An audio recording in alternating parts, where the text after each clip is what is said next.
what about, Well, protecting property was one of them. I just, how about the punishment of evildoers?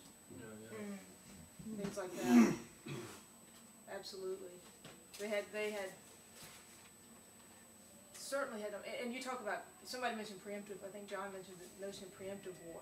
That phrase was never used. That's sort of a phrase that we've come up with, but the notion of preemptive war, I don't know that Aquinas would, I suppose that he would probably, given, as long as the criteria of the just cause were there, as well as the other criteria, I suppose that he would be okay with that. This is, but you know, we're kind of looking at the modern notions and reading them back into Aquinas. But what he says is self-defense, the punishment of evildoers, and in fact we might as well talk about this now because this is the other interesting topic. We didn't get to it with Augustine, but both Aquinas and Augustine talk about it. To punish another nation or state when that nation or state fails to punish the evildoers within its borders. Wow. Okay. Well, Now, That's all right. right there. We should talk about this for a little while. All right. Before we jump there, though, there's Yeah. one other aspect to that, I think. It's the proportionality aspect. Right. As it applies to preemption and Right. so forth.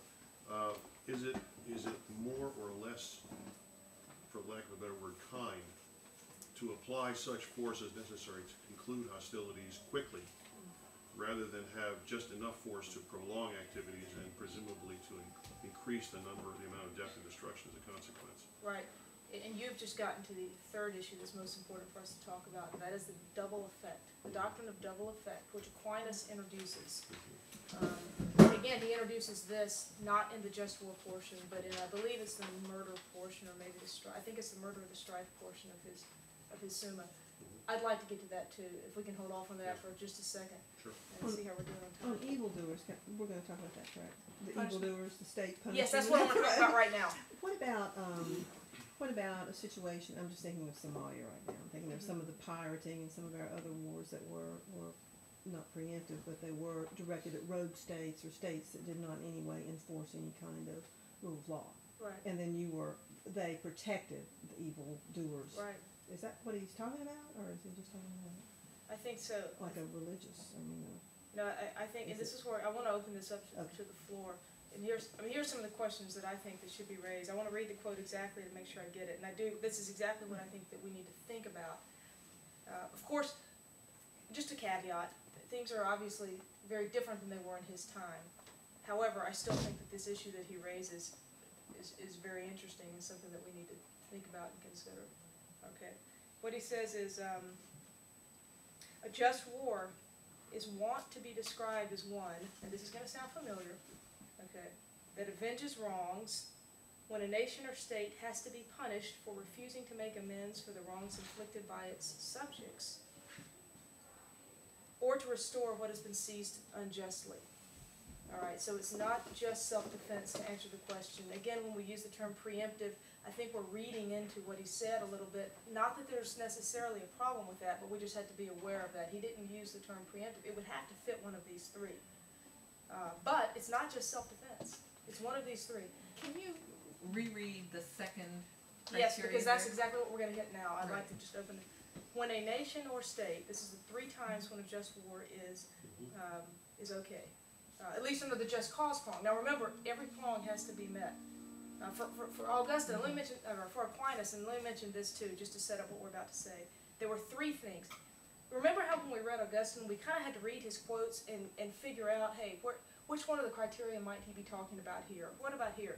Because he didn't just flat out come out and say, these are the criteria for just war. Instead, we had to read it and sort of glean out of it what he was saying. And it wasn't that hard. But with Aquinas, he comes right out, for the link I sent last night, and said there are 3 criteria for a just war: proper authority, just cause, and right intention. So it's not all 7, although some of the other criteria he weaves into those 3. Okay, so that's, just be aware that he laid those 3 out: just cause, proper authority, right intention. When he talks about just cause, this is one of the 3 things, and this is what I'm going to reread. When a nation or state has to be punished, a nation or state has to be punished for refusing, Augustine would say neglecting, and that may just be a translation issue, but it is a different word, for refusing or neglecting to make amends for the wrongs inflicted by its subjects. When a nation or state has to be punished for either refusing or neglecting, for not making amends for the wrongs inflicted by its subjects. Okay, yes, The question I have there is, it's by its subjects, not its rulers. right. So That's exactly the issue. Okay, that's exactly the issue.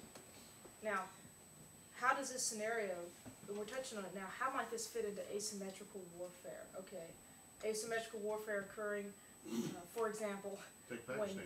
right, when there are people within the border of that state who may or may not actually be citizens, but who often are. Take Lebanon and Hezbollah. Oh, yeah, that's Okay, when people are inside of a state, the government says either we're not going to mess with them, or we can't. We're not powerful enough to mess with them.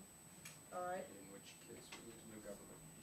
Well, it could be that a new government's needed, but that's not where we are. We're, you know, in the scenario that I'm giving, and this is often the case today. This is sort of the asymmetrical warfare, where the bad guys inside of the state are hurting other people. Let's just say they're attacking Americans or our allies, and the state can't control them or won't control them. What does Aquinas seem to be saying? He says that we should go, we have full right to launch preemptive or otherwise strikes against, well, not preemptive, but Well, I wouldn't quite go that far. But what he says is what? You have a just cause. Okay. Remember, all the criteria have to be met. All right. So I don't think that it necessarily means that, but I believe it does. I believe you're right. I believe that what Aquinas says is that if you have a non-state actor, all right, and I'm going to use modern terms, a non-state actor, what that means is somebody within a country who is not a part or representing that government, who is using that nation's territory as a base. I believe Aquinas would say that if for the state that is being attacked, that state has a just cause to go in there and do something about it. All right, just cause.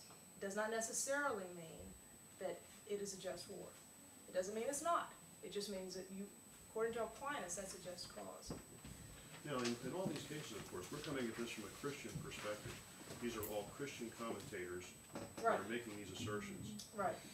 Interesting comment comes in now. How do we deal with this in a world with other traditions that may see things differently? Okay. When you're discussing. Islamic versus Christian. Right. Right. You can go back to the Crusades with that if Crusades, you like. right. Right. Like, for example, the persecution of Christians, which is what I was kind of headed into. If you're in a state where Christians are being persecuted, Right. how does that fit? Or would Okay. it in this case? Okay. Now this is another good question, because the question is what if inside of a state Christians are being persecuted? And these are questions I'm raising that I don't necessarily have answers Sure. to, but I think this quote is exactly where we need to start thinking about this. What if there are people inside of a state, Christians for example, who are being, I don't know, where genocide's occurring, or who are being persecuted All right, terribly? what about China? Okay, sure. Oh.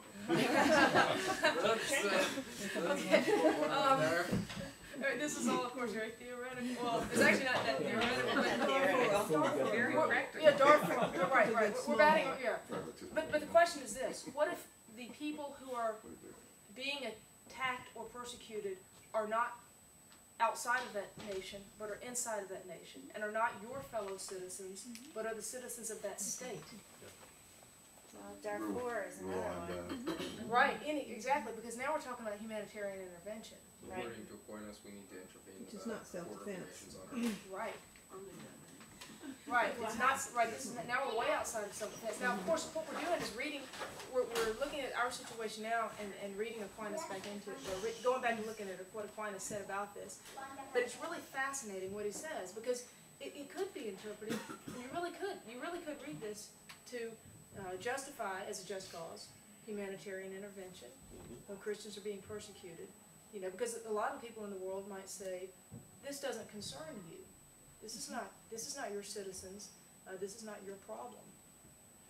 But Aquinas talks about punishing a state for the wrongs inflicted by those within it when that state refuses to do so.